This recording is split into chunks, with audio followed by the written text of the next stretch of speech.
그동안 윤석열 정권 2년을 돌이켜 보면은 한미일 이 얘기만 계속 한 거 아니겠습니까? 한미일 얘기, 가치 외교, 뭐가 우리 편끼리 하는 외교, 이른바 몰빵 외교라는 얘기까지 나오고 있는데 그런 외교의 어떻게 보면 결과, 부작용 이게 좀 여실하게 나타나고 있는 거 아니겠습니까? 예, 어떻게 보면 이제 베트남 같은 경우에는 예. 이념적으로는 사회주의나 뭐 이런 부분들하고 연대도 하고 정치 군사적인 보조를 맞출 부분들이 있으면 뭐 맞추는 경우도 있다고 봅니다만 네. 그러나 경제적으로는 굉장히 또 개방적으로 다 접근하잖아요. 예. 예. 그런 게 오히려 보수가 취할 수 있는 실용 외교일 수도 있죠. 근데 너무 이념 외교를 극단화하다 보면 네.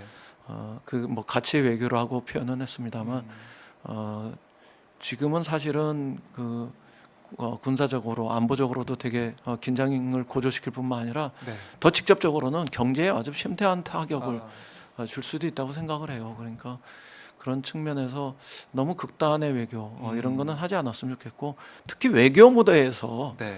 극단의 외교라는 거는 그쵸, 저는 그 외교가 아니죠. 근데 그렇게 되면 극단이 붙게 되면 바람직하지 않다 이렇게 봐야죠. 예. 그러다 보니까 완력이 능력은 아니잖아요. 그렇죠.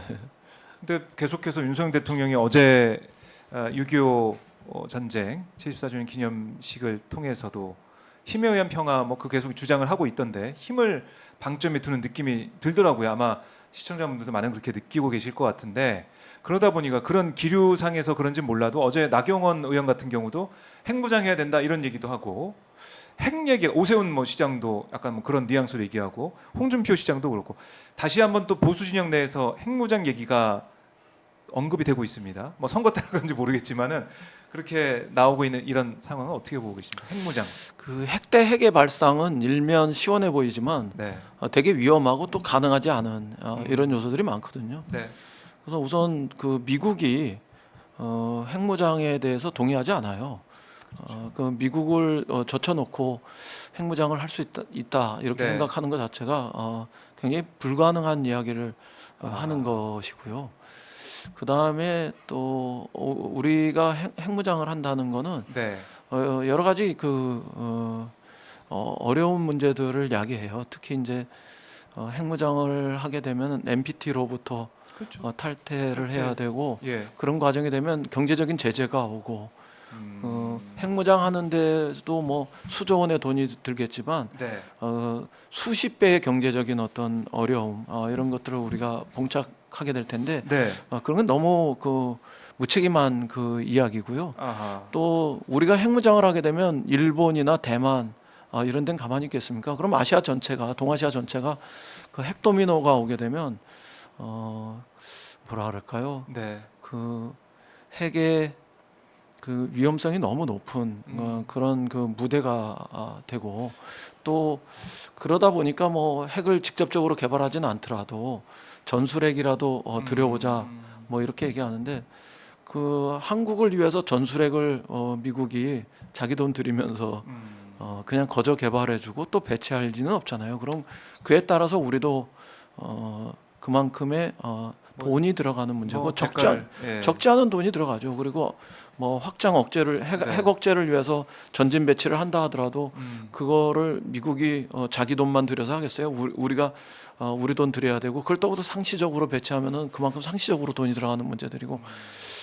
그런 문제는 차라리 미국에서 뭐 엊그젠가 뭐 캠벨이 이야기했듯이 뭐 더 이상 하지 않아도 뭐 충분하다 이런 얘기하는데 네. 뭐 사실 이미 미국에서의 어떤 뭐 해구산 뭐 예를 들면 그런 부분들 속에서 이미 그런 정도는 뭐 상당히 와 있기 때문에 이 문제를 핵 대 핵의 문제로 자꾸 해결하려고 하는 이런 발상은 네. 가능하지도 않고 또 무책임하고 되게 위험한 이런 위험하다. 발상이라고 생각해요. 네. 단순화해서 핵 대 핵. 저쪽이 핵을 가지고 있으니 우리도 핵 가지고 있으면 된다. 그런 논리로 접근할 문제가 아니다. 네. 뭐 일부에서 나토식 뭐 핵 공유 이런 얘기를 하기도 합니다만 네. 그것도 사실 따져고 놓고 보면 결정적인 권한은 미국에 있는 거고 네. 그런 측면에서 놓고 볼 때 핵 대 핵의 문제로 가지 말고 북은 핵을 가져도 우리는 핵을 가지지 않은 상태 속에서 너네도 핵을 버려라. 이렇게 그 비핵화의 문제로 네. 일관되게 우리가 주장하는 것이 네. 맞다고 생각해요. 비핵화 길로 이끄는 게 맞는 길이다 이렇게 말씀을 하셨고, 사실 이제 북한 문제로 더 이제 깊게 들어가 보면 윤석열 정권 들어서서 또 남북 간의 관계가 더 안 좋아졌고 오물풍선이 지금 몇 번째 날라오는 겁니까? 어제도 날아왔다고 하더라고요. 네. 그만큼 남북 간의 긴장감이 높아지고 있어요. 근데 그동안 우리가 좀 안심하고 그래도 남북 간에 지킬 건 지킬 거야라고 생각했던 부분이 바로 9.19 군사합의 때문 아니었겠습니까? 그런데 윤석열 정부가 그걸 효력을 전면 정지해 버렸어요. 이거 보시고 어떤 생각하셨습니까? 저는 뭐 그 젊은 시절에 예, 뭐 그 학생운동 전력 때문에 군대를 못 갔습니다만 군대 갔다 오신 분들은 다 아실 거예요. 그 수류탄에서 안전핀을 뽑은 상태에서 예. 그것을 손에 쥐고 있는 게 얼마나 위험한 상태인지. 그 수류탄에서 안전핀을 뽑지 않은 상태 속에서는 네. 그냥 내려놔도 되지만 안전핀을 뽑은 상태 속에서는 손에서 떠나는 순간 이게 얼마나 그 위험한 사태를 야기하는지 다들 잘 아시지 네. 않습니까? 군사 협정을 파기한다는 거는 저는 네. 수류탄에서 안전핀을 뽑은 것과 같다. 이렇게 비유하고 싶어요. 예. 그 우리가 휴전협정, 정전협정을 맺었지만 그 이후에 남쪽의 통계에 의하면은 한 40만 회, 북쪽의 통계에 의하면 한 뭐 80만 회 이렇게 크고 작은 그 위반 사례들이 있다고 그러는데 네. 그렇다고 해서 정전협정, 휴전협정을 그렇죠. 폐기해 버리지는 않잖아요. 그런 얘기 안 나오죠. 그러니까 이 그 군사협정을 유지하면서 네. 당신들은 이것을 그 어긴 거야, 위반한 거야 이렇게 지적하면서 가는 것이 더 지혜롭지. 네. 너네가 그래? 우리 그럼 이거 의미 없으니까 우리도 폐기해 버릴 거야. 이러면서 하는 게 네. 과연 지혜로운 건가 아니면 어리석은 건가? 뭐 저는 좀 모자란 그 결정이었다고 생각해요. 지금 이렇게 함으로 인해서 예. 거의 그 남북 기본 합의서 비핵화 공동선언 이렇게 노태우 정권 시절로 거의 회귀해버린 꼴이 됐는데 예. 저는 지금이라도 적당한 기회를 봐서 이것을 우리가 살리고 가지고 있는 네. 이런 형태로 가는 것이 더 옳겠다 이렇게 생각을 합니다. 뭐 예를 들면 그 북과 네. 대화를 제안하고 대화를 통해서 협상을 통해서 측의 문제를 해결해 나가는 쪽으로 전환이 될 때 저는 곧바로 이 군사 협정을 다시 복원하는 네. 뭐 이런 과정으로 들어가는 것이 더 옳겠다 이렇게 생각합니다. 근데 정부에서 그런 얘기를 할 것 같아요. 북한이 먼저 이거 폐기 선언한 거 아니냐. 근데 북한의 그런 대응을 보면서도 우리가 가만히 있어야 되느냐. 당연히 비례적으로 대응하는 거 아니겠느냐. 이런 얘기를 할 법도 하고 또 오물풍선 이렇게 보내고 있는 상황에서 당연히 대북 확성기 제기하는 게 맞는 것이고 군사합의도 이걸 왜 우리가 지키고 있어야 되냐. 북한이 이렇게 나오는데 우리가 그렇게 굴종적으로 가만히 있어야 되는 게 아니냐. 아니 가만히 있으면 안 된다. 이런 얘기를 할 것 같습니다. 어떻게 보십니까? 북이 설사 잘못하더라도 우린 잘해야죠. 같이 잘못하는 방향으로 가자. 뭐 이건 저는 정말 그거는 모자란 판단이라고 생각해요. 그런 대응 자체가 예, 일차원적이고 그건 모자란다. 뭐 그 미셸 오바마가 그랬습니까? 뭐 웬데이고로 위고 뭐 하이 뭐 이렇게 얘기했듯이 우리가 평화를 지키는 이런 과정으로 일관되게 노력을 해야죠. 네. 그 실제로 우리가 힘이 부족하지는 않잖아요. 북에 비해서.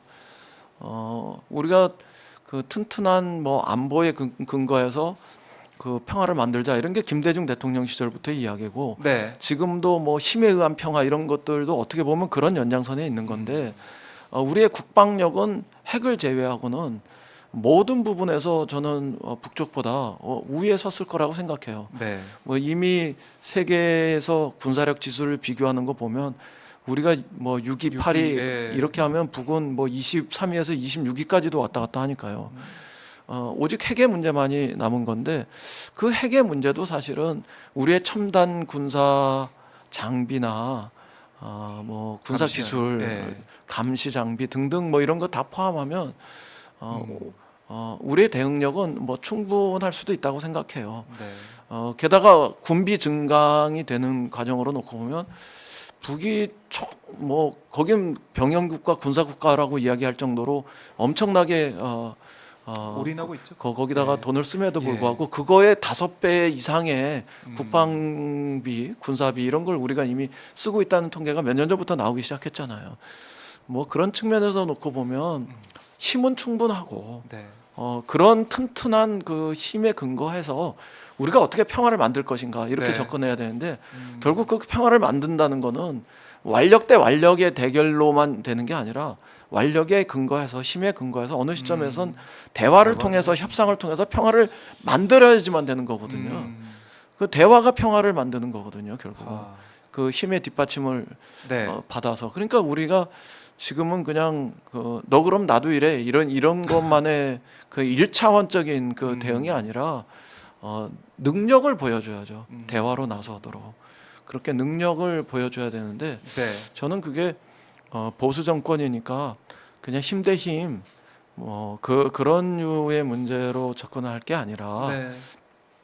그 역발상으로 역발상. 대화를 제안하고 협상을 통해서 지금의 그 평화를 정세를 관리할 수 있는 이런 능력을 보여주는 것이라고 생각해요. 그러면 당연히 진보를 지지하는 사람들도 그렇죠. 동의할 것이고 동의하겠죠. 그 다음에 보수를 지지하는 사람들도 그래도 보수 정권이 추진하기 때문에 아하. 조금 더 안심하고 그러면서 지지해야 하지 않을까 이렇게 생각합니다. 뭐 역대 그 보수 정권 때도 굉장히 남북 관계가 진전된 사례들이 있잖아요. 그렇죠. 뭐 남북 관계에 뭐 이정표라고 이야기할 정도의 7.4 남북 공동 네. 성명이라든가 그다음에 노태우 정권 때 박정희 정권 때 그런 7.4 남북 네. 공동 성명이라면 노태우 정권 때 그 뭐 남북 기본 합의서라든가 한반도 비핵화 공동 선언이라든가 더 나아가서 소련이나 중국하고도 네. 외교를 수립했던 북방 정책의 뭐 시연이라든가 이런 과정들은 보수 정권에서. 보수 정권에서 했고 사실 보수 정권에서도 엄청난 그 성과들을 많이 이뤘죠. 그리고 네. 그 북방 정책 같은 경우는 그 러시아하고 중국하고 국교를 수립함으로 인해서 우리의 외교 분해를 넓힌 것뿐만 아니라 그 경제 무대를 엄청나게 넓혔잖아요. 네. 그런 과정에서 오늘의 대한민국 경제가 예. 있었다는 걸 무시할 수 없고 음. 또 그것이 사실은 남북 간의 경제적인 그 격차를 결정적으로 벌리는 시발점도 됐었고 그런 걸 놓고 보면 북방 정책도 거의 무의화시키고 또 그러네요. 남북 관계도 남북 거의 되돌리고 뭐 이런 거는 예. 경제를 위해서도 절대로 바람직하지 않은 거죠. 사실 MB 때도 박근혜 때도 뭐 여러 가지 논란이 있었지만 그래도 북한과의 관계 나 박근혜 때는 통일대박인 얘기까지 할 정도로 뭐 어쨌든 신경을 쓰는 부분도 있었지만 물론 개성공단을 폐쇄하긴 했지만은 이 정도는 아니었거든요. 네. 이렇게 대결 구도로 막 끌고 가는.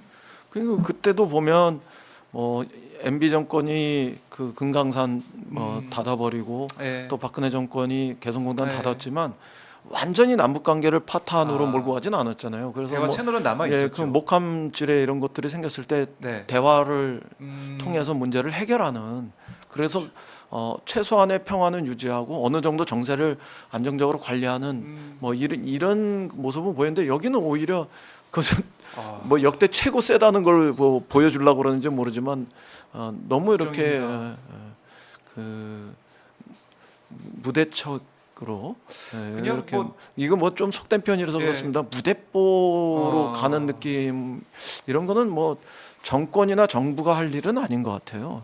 그건 무슨 우익 단체가 그런다면 차라리 이해는 되는데 저는 그건 좀 아닌 것 같아요. 그리고 그때도 보면은 중국이나 러시아하고의 관계 이런 것들은 또 어느 정도 기본은 유지하면서 하는데 이게 또 너무 또 이념적인 뭐 가치 외교 어쩌고 하면서 그런 부분들까지도 그냥 극단화하니까 네.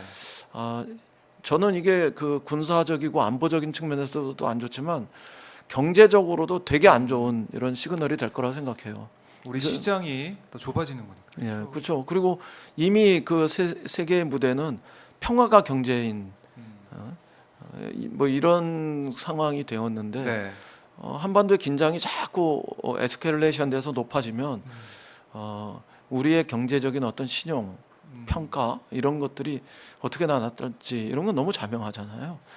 그래서 그런 측면에서도 별로 좋지 않다고 생각해요. 만약에 그 문재인 정부 시절에 2017년도 수준으로 긴장이 초고조 상태로 있었다면 예. 우리가 어떻게 세계 10위권으로 육박했겠어요.